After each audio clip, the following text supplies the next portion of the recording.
Panorama group, जो सोचता है वो करता है।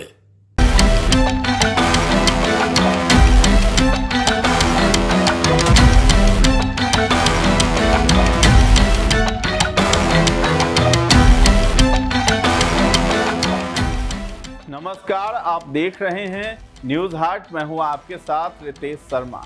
बिहार की राजनीति में एक दौर ऐसा भी रहा है जब बाहुबली दूसरों के राजनीतिक फायदे के लिए बंदूक उठाते थे।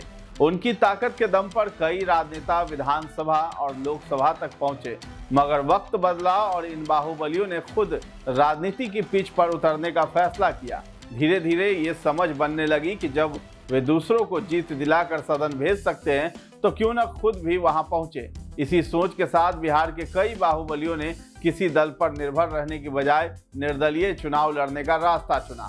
आज हम आपको बिहार के कुछ ऐसे ही बाहुबलियों के बारे में बताने जा रहे हैं जो पहली बार निर्दलीय चुनाव जीतकर सदन पहुंचे। बिहार विधानसभा चुनाव में बाहुबलियों का दौर 1970 के दशक में शुरू हुआ। 1970 से 1990 के दशक में 2 दर्जन से अधिक बाहुबली चुनाव जीतकर सदन पहुंचे थे।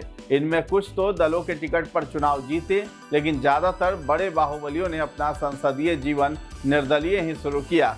वीर महोबिया, वीर बहादुर सिंह, प्रभुनाथ सिंह, सूरजभान सिंह, पप्पू यादव, राजन तिवारी, मुन्ना शुक्ला आदि ने पहली बार विधानसभा का चुनाव निर्दलीय ही जीता था। इसी तरह बड़े बाहुबली काली पांडे ने लोकसभा चुनाव में पहली बार जीतकर तो रीतलाल यादव ने विधान परिषद का चुनाव निर्दलीय जीतकर राजनीति में अपनी यात्रा शुरू की थी। इस क्रम में राजेश रंजन और पप्पू यादव का नाम भी शामिल है। 1990 के दशक में बिहार के बाहुबलियों में उनका नाम सबसे तेजी से उभरा। उन्होंने बहुत कम उम्र में ही कोसी और सीमांचल में अपनी समानांतर सत्ता स्थापित कर ली। उनके आतंक से पूरा इलाका आतंकित था। इसी बीच उन्होंने विधानसभा चुनाव लड़ने का फैसला किया और 1990 में महज 23 वर्ष की उम्र में मधेपुरा के सिंहेश्वर से निर्दलीय चुनाव जीत गए। 1991 के लोकसभा चुनाव में पप्पू यादव ने पूर्णिया सीट से निर्दलीय चुनाव लड़कर बड़े अंतर से जीत हासिल की थी। इससे कोसी क्षेत्र में उनका प्रभाव और मजबूत हुआ। वर्तमान में भी पप्पू यादव निर्दलीय ही सांसद है, हालांकि वो कांग्रेस से जुड़े हुए हैं और पूर्णिया के वो सांसद हैं। सूरजभान सिंह की बात करते हैं। वर्ष 2000 में कई बाहुबलियों ने निर्दलीय विधानसभा का चुनाव जीतकर सदन तक पहुंचने में सफलता हासिल की। इनमें पहला नाम सूरजभान सिंह का है। वे उस समय बिहार के सबसे तेजी से उभरते बाहुबली थे। उन्होंने मोकामा से उस समय राबड़ी सरकार के मंत्री रहे दिलीप सिंह के खिलाफ निर्दलीय ही मैदान में उतरने का फैसला किया। दिलीप सिंह बाहुबली अनंत सिंह के बड़े भाई थे और श्याम सुंदर सिंह धीरज को 1990 में हराकर चुनाव जीते थे। वे खुद बाहुबली थे और इसके पहले धीरज के लिए ही चुनाव में काम करते थे। उनकी सहायता से ही धीरज चुनाव जीतते थे। इनका पूरे इलाके पर दबदबा था, मगर सूरजभान ने उन्हें बगैर किसी राजनीतिक दल की सहायता से बुरी तरह पराजित कर दिया था। मुन्ना शुक्ला, वैशाली मुजफ्फरपुर के बड़े बाहुबली मुन्ना शुक्ला ने भी अपना राजनीतिक सफर निर्दलीय ही शुरू किया। उनके बड़े भाई छोटन शुक्ला अपने समय के बड़े बाहुबली थे। तब के बाहुबली अशोक सम्राट के बेहद करीबी मित्र थे। उनकी हत्या के बाद ही मुन्ना शुक्ला ने उनकी विरासत संभाली। उन्होंने लालगंज विधानसभा सीट पर वर्ष 2000 में हुए विधानसभा का चुनाव बगैर किसी दल के समर्थन के अपने बाहुबली मित्रों के सहयोग से जीता था। इस जीत में उनके बाहुबली नेटवर्क ने अहम भूमिका निभाई थी। अब राजन तिवारी की बात कर लेते हैं। इसी दौर में राजन तिवारी भी तेजी से उभरे थे।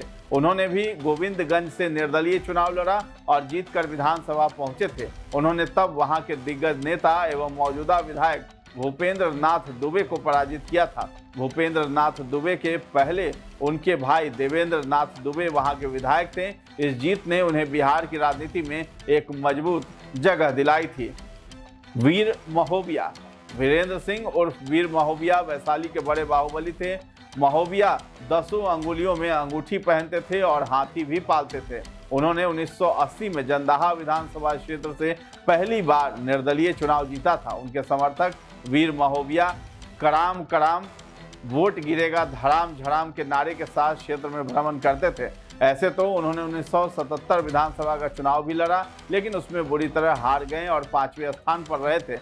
बताया जाता है कि उसके बाद महोबिया ने अपने तेवर बेहद सख्त कर लिए थे। वे जहां भी जाते लोगों से बड़ी विनम्रता से धमकी देते कि चुनाव में यदि उन्हें वोट नहीं मिला तो फिर बाद में समझिएगा। इसके बाद लोग दहशत में आ गए और उन्हें थोक के भाव वोट मिले।